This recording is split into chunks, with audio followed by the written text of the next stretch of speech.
Hi guys, and guys, nandito ako guys sa aking mga halamanan guys.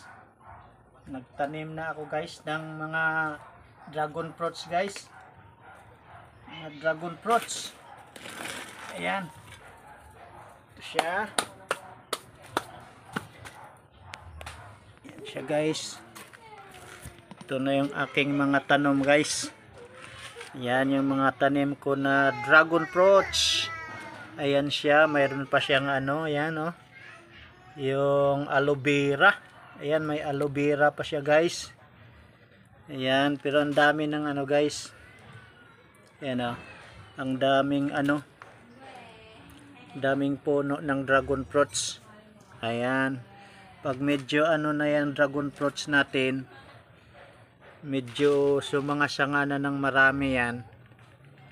Yun, pwede na nating yan guys. Pwede na nating ilipat yan doon sa doon sa labas guys. Doon sa labas ng bakod guys. Yan, aloe vera. Ayan, dami na akong naitanim.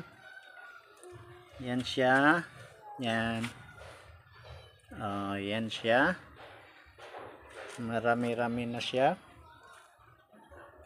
Yun. Ililipat na natin siya pag medyo lumago-lago na ng konti. Ayan, thank you so much. Thank you so much guys. Ayan, follow for more, support for more. Thank you so much. Or kaya mag-subscribe na. Thank you so much.